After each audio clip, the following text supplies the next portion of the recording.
they had an absolute love affair with each other, and they were together when it happened, and they were Christians, and they believed, and we know that they're in a better place now. So we have that hope. We have that to hold on to. So. Tell me about your brother, what you all want us to know about him.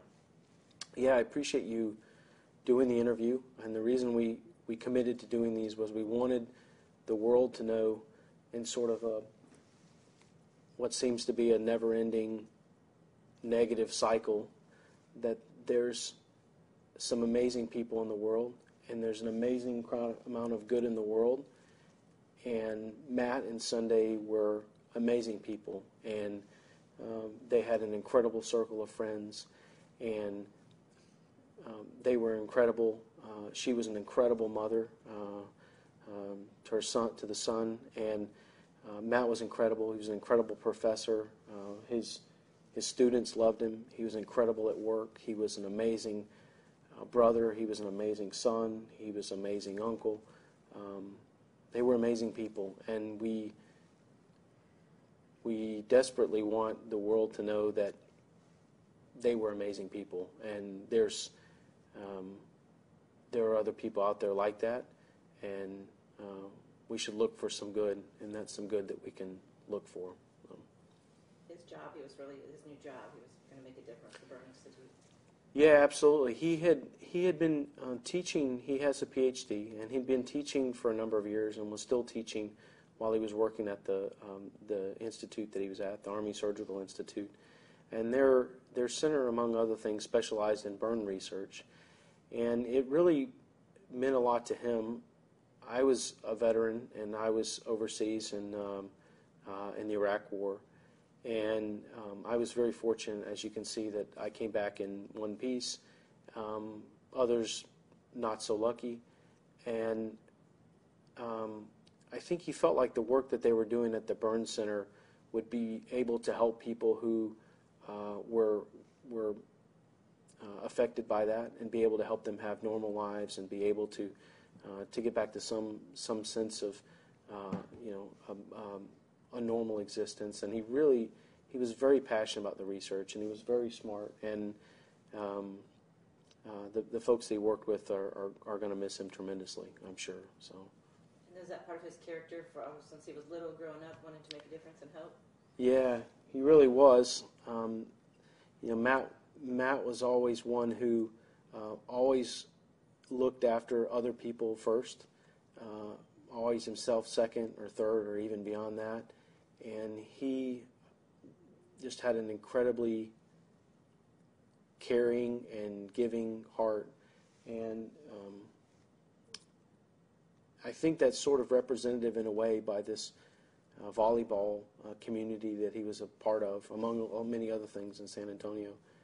But he was a part of that community, and even now we see on social media how much he's really missed by friends, and the impact he had on so many people, not just us and work colleagues, and but also his social circles as well. You went and talked today to some of his volleyball friends. That was a passion of his. Huh? Yeah.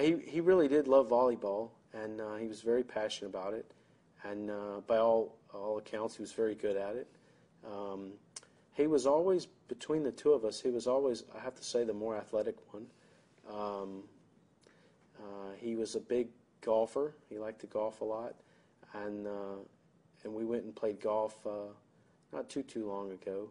And we started, and we both sort of said, okay, we haven't played in a long time, so we won't have any high expectations. And Matt just proved to be the phenom that he was, and I ever the golfer from the rough. But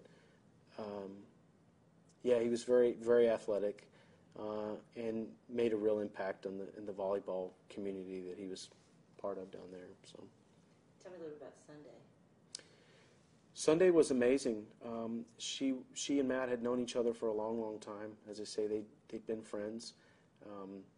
And only recently had really started being romantically involved, and sort of had this whirlwind dating and getting married. and a couple of us sort of said, maybe we're rushing into this. Maybe we should all take our time. But Matt and Sunday knew what they wanted, and they wanted to be with each other. And they got married in February, and just had an amazing life together, and so much laughter and so much love, and very supportive, very supportive. So. I know you all live in different cities. Were y'all aware that they were taking this flight? I don't know everything my brothers do. Yeah. We didn't know well in advance. We didn't know sort of weeks in advance that they were going to do this. That's not surprising. I think they were sort of spur-of-the-moment people in some ways. But they did decide at some point that they were going to do the flight, and we sort of knew about it early in the morning. We started getting texts and phone calls and other social media things, realizing that they were going to take the balloon ride, and it's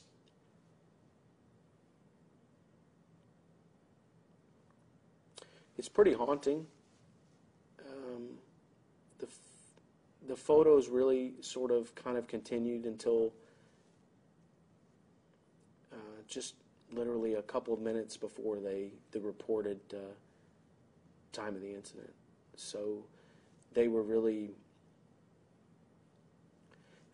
chronicling everything, as part of the flight, but that's really when we knew, was sort of as we started getting the phone calls and the texts and things the day of. So.